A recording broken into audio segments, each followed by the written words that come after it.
The story begins in medieval Europe. Fierce armies surged west, spreading wars across the nations. The proud kingdom of Burgundy fought desperately for survival. Even the king himself marched to the battlefield to defend the borders. But fate struck unexpectedly. On his way to battle, the king was struck down by an arrow through the heart. Soon after, his body was returned to the capital, Worms. General Hagen, a master of weapons, was consumed with guilt for failing to protect the king. Princess Kriemhild, noticing Hagen's torment, quietly approached him. She assured him her father's death was not his fault. Looking into the eyes of the woman he loved, Hagen swallowed his pain and vowed to protect the royal family for the rest of his life. Not long after, the first prince, Ganser, ascended the throne. Burgundy was surrounded, vulnerable on all sides. To survive, they needed a strong ally. The fastest way to secure this alliance was through marriage, but the princes argued endlessly over the choice. Eventually, the king decided that Kriemhild would marry Agbo, a widower from the kingdom of Lombardy who had just lost his wife in childbirth. With this union, Burgundy could strengthen its eastern borders. Ganser planned the marriage for the summer. Hagen's heart ached, but he obeyed the king's decree. He secretly warned Kriemhild, giving her a chance to prepare herself. Understanding that the alliance fulfilled her father's lifelong wish, she accepted her fate without protest. That night, thunder roared and lightning split the sky. 11 foreign knights camped outside the city gates. They carried no flags, no insignias, just the appearance of wandering warriors. Though they remained still, an undeniable sense of danger loomed. Early the next morning, the strangers approached the city. Leading them was a golden-haired knight. Kriemhild hid in the shadows, watching intently. Among the group, she noticed something strange: a hooded man whose face shifted, almost like magic. Prince Ganser stepped forward to meet the golden-haired knight. He learned it was Fried, son of King Sigmund. The two kingdoms had long been allies. Fried was young and impulsive.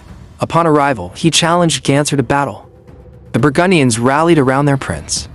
Burgundy would welcome Fried, they declared, but would show no mercy to any enemy. In Burgundy, no one fought alone. They were a united family. To defeat Ganser, Fried would first have to defeat them all. Realizing this, Fried wisely held back. If Ganser refused the challenge, Fried would remain a guest.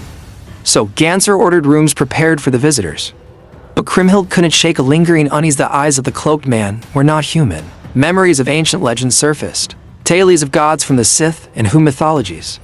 Stories of night-dwelling dwarves who could invade dreams to spread evil. To calm Kriemhild's fears, Hagen remained in the shadows, observing Fried's group.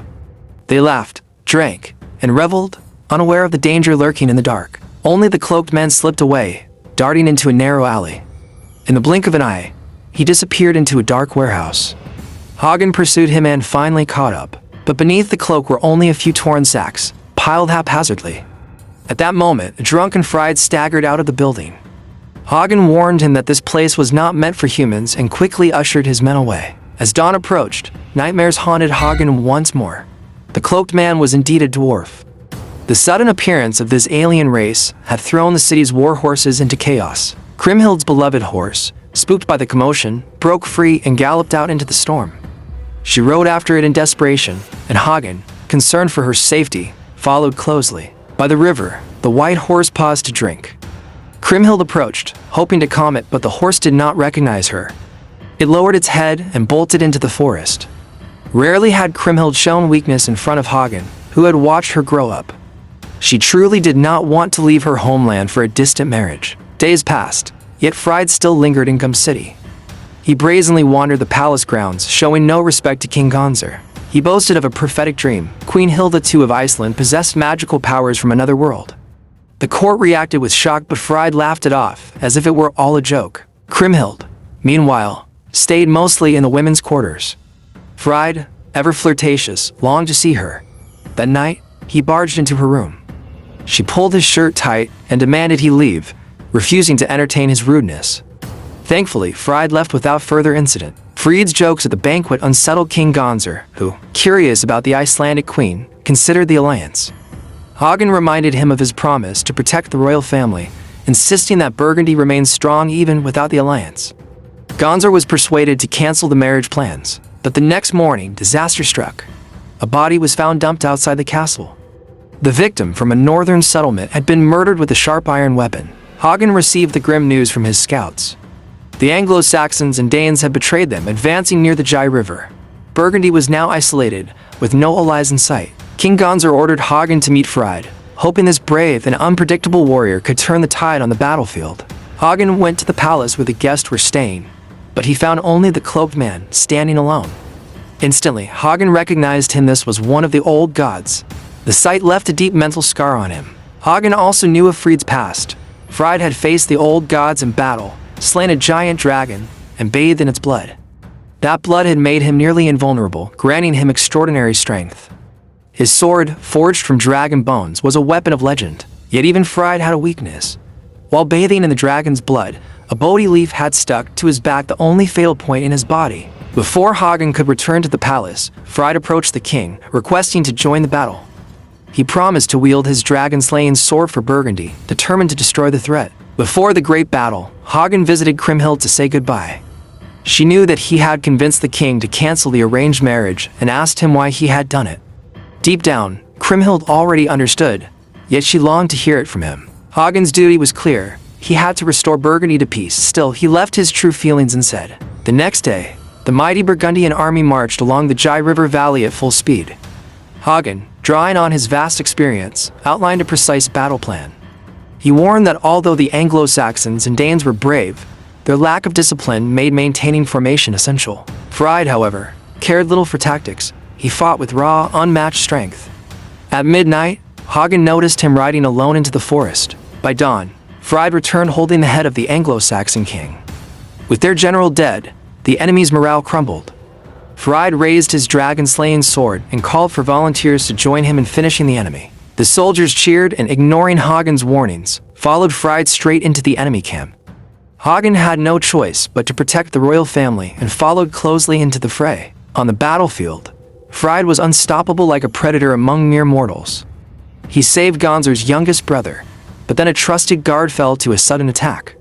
Fried froze, momentarily shaken by the loss. Seizing the moment, an enemy soldier blinded Hagen's left eye. Hagen fell, groped for his sword, and struck down his attacker. Amid the chaos, he glimpsed the cloaked man's pitying eyes watching him. Another enemy lunged at Hagen, but Fried intervened just in time. Together, Burgundy's forces fought valiantly, and in the end, the battle was won. Fried bravely waded into the river and earned the respect of the people. The city erupted in celebration, but Kriemhild stayed apart, tending to the unconscious Hagen. Outside the window, the cheers grew louder and louder. The crowd chanted Fried's name. Kriemhild rushed into the throng, warning him not to disturb the fallen soldiers. Fried, however, believed death was an inevitable part of war. Mourning and silence would not honor the dead. Still, he recognized Kriemhild's concern. He suggested the cloaked man heal Hagen. As the man touched him, Hagen's long-forgotten memories resurfaced. He remembered that he was originally from the John Jay Kingdom. The former king of Burgundy had adopted him. Hagen had once believed that a dragon had destroyed his homeland, but the truth was harsher war had destroyed it. The great old god had not harmed him. In fact, he had saved Hagen's life, leaving only the dragon's claw marks as proof of survival.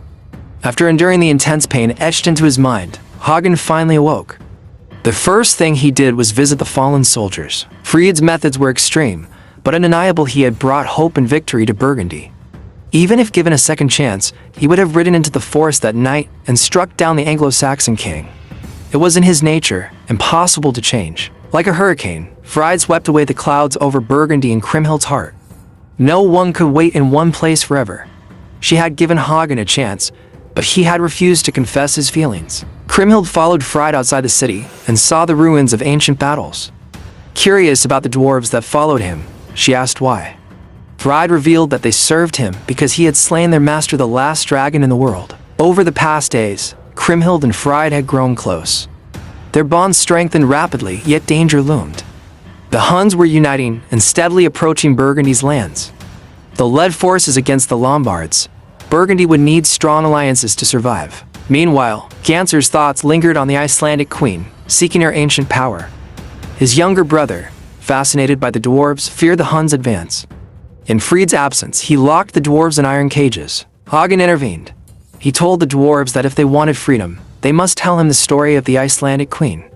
The dwarves explained that Fried was drawn to what seemed unattainable. Hearing of the queen's invincibility, He had traveled to Eisenstein to meet her. Unexpectedly, Fried and the queen fell in love and spent a year together. But Fried eventually left, breaking her heart. The next day, Hagen found Kriemhild and warned her to stay away from the unreliable Fried. Hagen knew the truth. Fried and the Icelandic queen were planning to marry.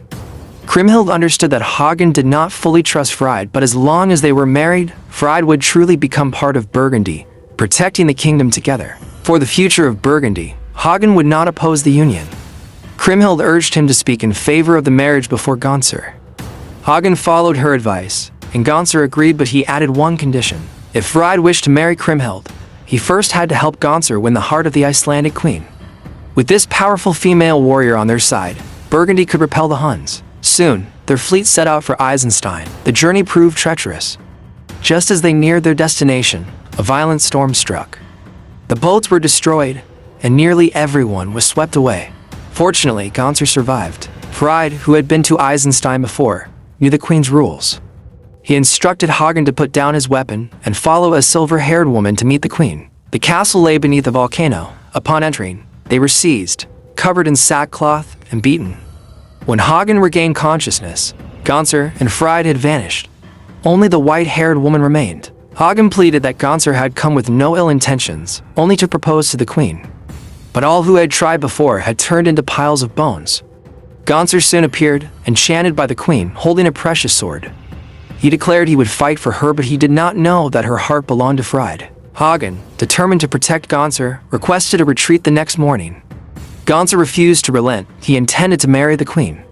Fried admitted even he could not defeat her alone, but the dwarf had a plan. The three were led to a nearby cave. The dwarf drew blood from Hagen and Gonsur and made a cut behind Fried's shoulder, the spot once protected by the Bodhi leaf. He mixed their blood together and submerged Fried and Hagen in water. Just as they neared drowning, Gonsur drank some of the fresh blood, temporarily gaining the power of the other two. Empowered, Gonsur challenged the queen. Senua's subordinates helped him don his helmet and signal her to come forth. The queen attacked first, proving her formidable skill. But now Gonsur wielded the strength of Fried and Hagen. Through his eyes, the queen glimpsed the man she loved. In a moment of hesitation, she was struck by Gonsur. Fresh blood stained the white snow, a sign the battle had ended. Fried and Hagen emerged from the lake, and the divine power left Gonsur. The Icelandic queen, accepting her honorable defeat, led her people on their journey. Before departing, she knelt and touched the land that had nurtured her. The group swiftly returned to Burgundy, victorious and united. The city now lay in ruins. The Huno had acted before Gonsur, leaving Burgundy's borders undefended. Attacks came almost every week. Hagen's subordinates scattered, and villagers hid, fearing conscription.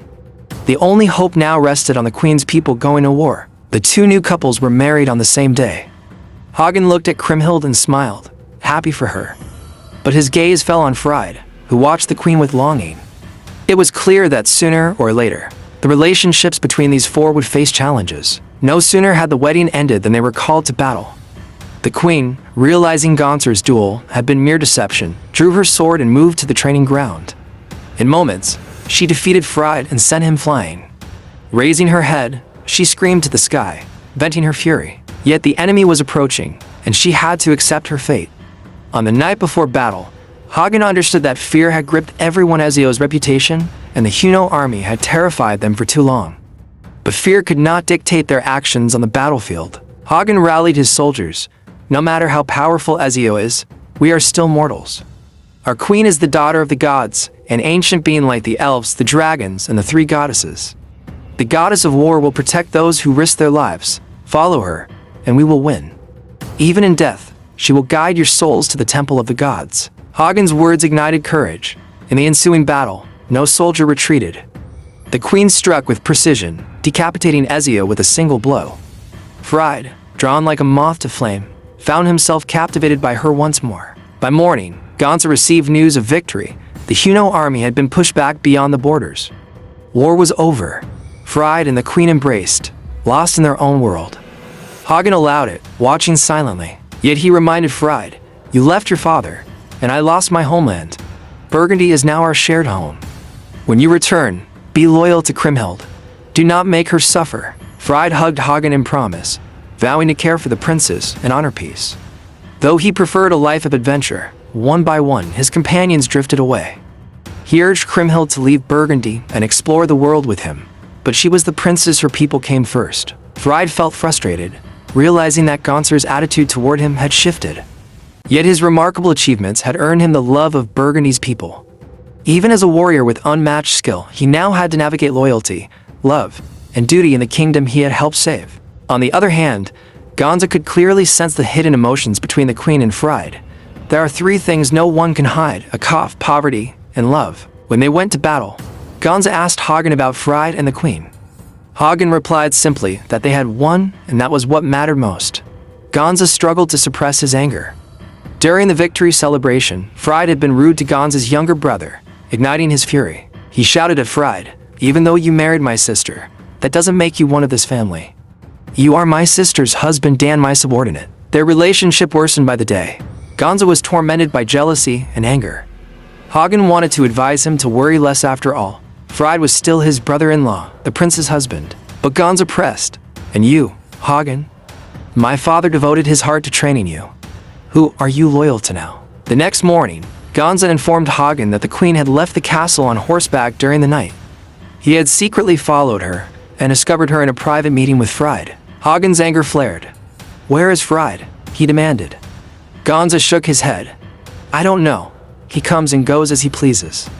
Even Kriemhild cannot control him, and her terrors mean nothing. The people of Burgundy worship him, yet he does not care." Fried was like a drifting cloud, a wanderer who would not change for Burgundy. Hagen realized the truth. Sooner or later, Fried would disrupt the family's order. To prevent that day, Hagen had to act. He chose a day to meet Fried under the guise of deer hunting in the forest. They quickly spotted a pure white male deer and shot it in the heart with a single arrow. Meanwhile, Kriemhild woke in the palace, checked the stables, and sensed that something was wrong. Hagen, determined to fight fairly, threw the dragon-slaying sword to Fried.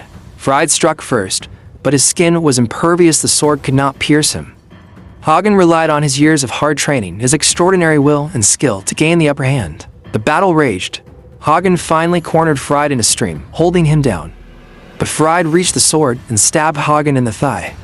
Both crawled to the shore, retrieving their weapons to continue the fight. Injured, Hagen found himself at a disadvantage. The cold blade hovered over his throat. Resigned, he closed his eyes, ready for death. Suddenly, Gonza appeared and stabbed Fried in the back.